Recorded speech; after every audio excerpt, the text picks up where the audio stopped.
অনেক সুযোগ দিয়েছে। আরে বৌদিকে বসার জন্য চেয়ার দাও, বাড়ি গিয়ে তো ফাটিয়ে দেবে আমাকে। তো বাংলা সিনেমা, হ্যাঁ দেখে নেব। সন্ধ্যা থেকে কিছু খাওনি তো, মুড়ি টুড়ি? তো বাংলা সিনেমায় এসেছিলাম, প্রচুর হয় না সম্মান, মানুষের সাথে অনেক ফ্যান ফলোয়িং সব হবে, তার সাথে একটু রোজগারও হবে সেই জন্যে। কিন্তু বাংলা সিনেমা আমায় যা মেরেছে, কোনো ভিলেনকে এত মার মারে না কেউ। আমি শুধু সারা জীবন মার খেয়ে গেলাম। বলতে পারবেন এই 170টা সিনেমার মধ্যে সব থেকে আমি কার সঙ্গে বেশি ছবি করেছি, কোন হিরোর সঙ্গে? জিৎ। আমাকে সবাই বলে জিৎ বিশ্বনাথ। আমি জিতের সাথে 15টা সিনেমা করেছি, এখনো একটা সিনেমা বাকি আছে, বুমেরাং। বুমেরাং আসছে। এই জিতের সাথে যে 15টা সিনেমা করেছি আমি, সব সিনেমাতে দেখবেন ও আমায় মারছে। প্রথম সিনেমা করেছিলাম ক্রান্তি। ক্রান্তি ছবিতে কোথা থেকে এসে একটা গাড়ি ধাক্কা দিয়ে মেরে দিয়ে আমায় রক্ত বার করে দিয়ে চলে গেল। আমি কিন্তু কিচ্ছু পেলাম না। জিৎ কিন্তু ঠিক স্বস্তিকার হাত ধরে কত গান টান গাইলো। তারপরে আমি সিনেমা করেছিলাম জিতের সাথে একটা ছবি, ফাইটার। আইসক্রিমওয়ালা ছিলাম তাতে, ছিলাম তো। তাতে আমি ভোঁতা ছুরি বার করেছিলাম জিতের গলা কেটে দেবো বলে। কোথায় আর গলা কাটা, জিৎ বললো এটার নিচে কি আছে বলে এক লাথি মারলো জলে। আমি পরে একটা সিনেমা করলাম 100% লাভ। জিতের সাথে কি করে কোয়েলের দেখা হবে, কোয়েলের সাথে জিতের কি করে প্রেম হবে, পুরো সিনেমা জুড়ে আমরা দৌড়চ্ছি, সারাক্ষণ আমি দৌড়চ্ছি। দৌড়তে দৌড়তে আমি রোগা হয়ে গেলাম। ও একটা কথা বলতে ভুলে গেছি, সিনেমায় যেরকম দেখায়, টিভিতে যেরকম দেখায়, সামনে থেকে আমি অনেকটা হিরোর মতো দেখতে না? হ্যাঁ, ওরা ওই রকম শয়তান, আমাকে মোটা কোঁদা দেখায়। আমাকে হিরো করলো না তো ওই জন্যে। আমি তো হিরো হতে এসেছিলাম বাংলা সিনেমায়, কিন্তু এই যে এটা উঁচু বলে আর পারলাম না। আর আমার খেতে হেভি লাগে। আমার দরকার নেই নায়িকার হাত ধরা, তার থেকে আমার খাওয়া বেশি ভালো লাগে। তারপরে একটা সিনেমা করলাম, ছবির নাম হচ্ছে আওয়ারা। দেখেছেন তো? ওই সিনেমাতে আমার বাবার ফুলসজ্জের আংটিটা দিয়ে দিয়েছিল সায়ন্তিকাকে। সে আংটি আমি ফেরত পাইনি, আর এখন ফেরত পাবোও না, কারণ সায়ন্তিকা এমএলএ হয়ে গেছে, ওর বডিগার্ড আছে, গেলে ঠাসিয়ে চড় মারবে আমায়। তারপর থেকে এই যে রূপোর ওপরে সোনার জল করা আংটি পরে ঘুরে বেড়াচ্ছি। আয় নিবি, আয় আয় আয় আয় আয়। তারপরে আমাকে মন্দিরে মারতে মারতে নিয়ে গেছিল জিৎ। পরে একটা সিনেমা করেছিলাম, সিনেমার নাম বস। বস আমার জীবনে একটা বিরাট সিনেমা, কারণ তো ফার্স্ট টাইম আমি বম্বে গিয়েছিলাম। বম্বে অমিতাভ বচ্চন, শাহরুখ খান, মিঠুন চক্রবর্তী, সঞ্জয় দত্ত, কিশোর কুমার, মোহাম্মদ রফি, দিলীপ কুমার সাব, দেবানন্দ। সেই বম্বে যাওয়ার পর আমার বিরাট খিদে পেয়ে গেল। সকালে বেরিয়েছি তো, খিদে পেয়ে দেখি বম্বে রাস্তার ধারে কোনো মুড়ির দোকান নেই, সিঙ্গাড়া চপ কিচ্ছু পাচ্ছি না, কোনো জায়গায় ঘুগনি পাচ্ছি না। কি কিনে দেখি একটা জুসের দোকান। বম্বে কিরাম শহর একবার ভাবুন। জুসের দোকান পেলাম। জুসের দোকানে গিয়ে বললাম ভাই আমি একটা জুস খাবো। বলে এইরকম একটা কাগজের কাপেতে, এই কতটা বলুন তো, এই 1.5 পেগ মতো হবে। সুবিধার জন্য বললাম 1.5 পেগ। ও বাবা, সবাই কিরম বোঝে। এবার ওই জুসটা খেলাম, খাওয়ার পরে বললাম ভাই সাহেব কিতনা পয়সা হুয়া, কিতনা দেনা পড়েগা? আমাকে বললে 75 রুপিয়া, 75 রুপিস। আরে 75 টাকা? 75 টাকায় তো পচা কমলা লেবু কিনে শিয়ালদায় দোকান দেবো রে। হ্যাঁ, এখানে এত দাম? জিৎ বললো পল্টু, ওই যে বলছিল না পল্টু দা শ্রীতমা, আমার ডাকলাম পল্টু। পল্টু এখানে জিনিসপত্রের দাম অনেক বেশি, এটা বম্বে।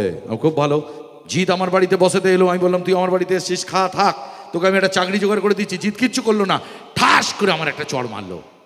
মেরে কি বললো, আমি 5 টাকার ক্যাবলা নই, আমি 20,000 কোটি টাকার বিল্লা হতে এসছি। তা তুই হতে এসছিস, তুই না, আমার বাড়ি কেন এসছিস? কালকে যদি রায়দিঘিতে আপনার বাড়িতে কেউ এসে বন্দুক বার করে বলে এখানে আমি রাজ করতে এসছি, আপনি এক লাথি মেরে টোটো ধরিয়ে দেবেন। আমার ইচ্ছা করেছিল জিতকে একটা ঘুরিয়ে সাঁটিয়ে দিই, কিন্তু জিতকে আমি মারতে পারবো না। ওর এইখানে বাইসেপ, এদিকে টাইসেপ, এখানে 6 প্যাক, আমার ফ্যামিলি প্যাক, আমি মারবো কি করে? তারপর আমি দেবের সাথে ছবি করলাম। দেবের সাথে কি সিনেমা করলাম? লে ছক্কা। রাজ চক্রবর্তী ডিরেক্টর, পায়েল সরকার হিরোইন। সেই সিনেমাতে আমার একটা ঠাকুর মশাইয়ের পাঠ দিল। আর সেবার যা ঠান্ডা পড়েছিল ভাবার বাইরে।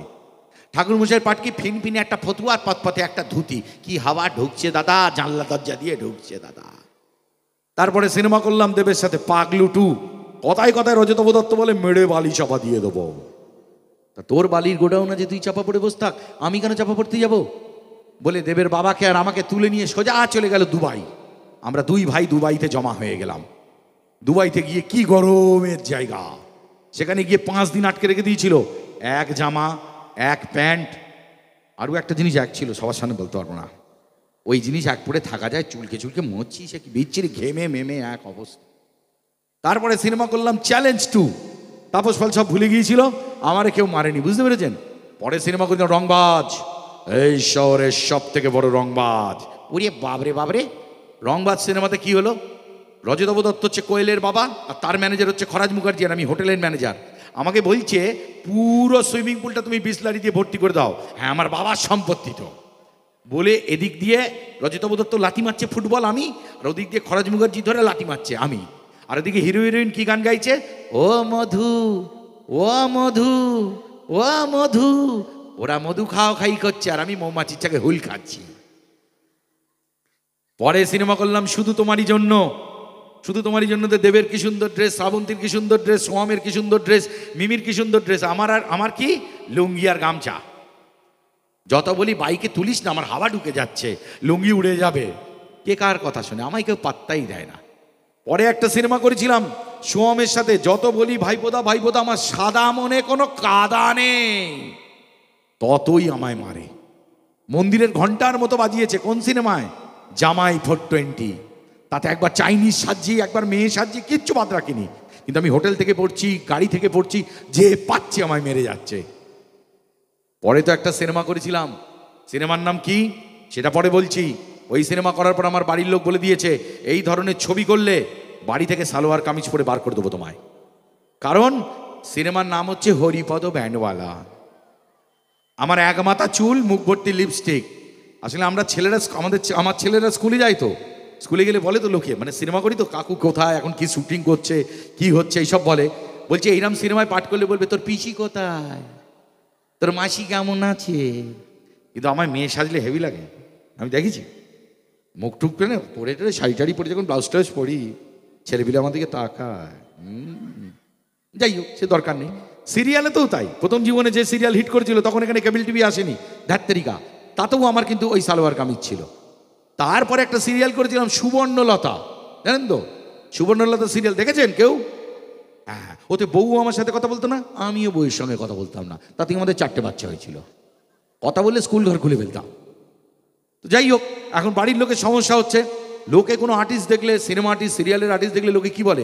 ওই দাদা কে যাচ্ছে, কে যাচ্ছে, কে যাচ্ছে, সিনেমার আর্টিস্ট যাচ্ছে, সিরিয়ালের আর্টিস্ট যাচ্ছে। আর আমায় দেখলে লোকে কি বলে বলুন তো? ওই দেখ বিশ্বনাথ যাচ্ছে, ওই দেখ, কোনো পাত্তা দেয় না। তো আমি তখন বলি আমার বাড়ির লোককে যে বাবা, আমার কাছে, লোকের কাছে টাকা পয়সা, বাড়ি গাড়ি, সোনা দানা সব আছে, যদি কিছু না থেকে থাকে সেটা হচ্ছে এক মুখ হাসি, আর মানুষকে আমি ওটা দিতে ভালোবাসি, তাই মানুষ আমায় দেখে হাসে। আর আমায় দেখে হাসবে নাই বা কেন? আমি যে দেশে জন্মেছি, আমাকে লোকে কমেডিয়ান বলে, আমার কোনো সমস্যা নেই তাতে। আমার জীবন কেটে গেলেই হলো।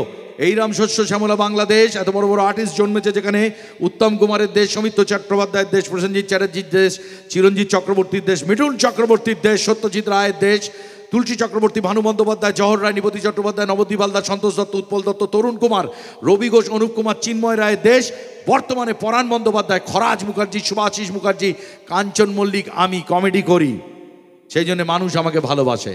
কিন্তু আমার আরেকজন খুব বড় কমেডিয়ান আছে আমার জীবনে, তার নাম কিশোর কুমার গাঙ্গুলি। জোরে হাততালি দেবেন এই নামটা বলার সঙ্গে সঙ্গে, ঠিক কিনা? আয়, কিশোর কুমারের মতো বড় শিল্পী আর বাঙালি জন্ম দিতে পারবে না। যেরকম গায়ক, তেমনি নায়ক, তেমনি কমেডিয়ান, তেমনি সুরকার, তেমনি গান লেখক। কোন গুণ ছিল না লোকটার মধ্যে? এ ভগবান ছিল। তাই তো আমাদের মতো মানুষ এখনো কিশোর কুমারের গান গেয়ে, বাজনা বাজিয়ে, মিউজিক করে, সাউন্ড করে খায় লক্ষ লক্ষ মানুষ। সেই কিশোর কুমার একটা কমেডি গান গাইবো, ও হ্যাঁ বললেও গাইবো, না বললেও গাইবো।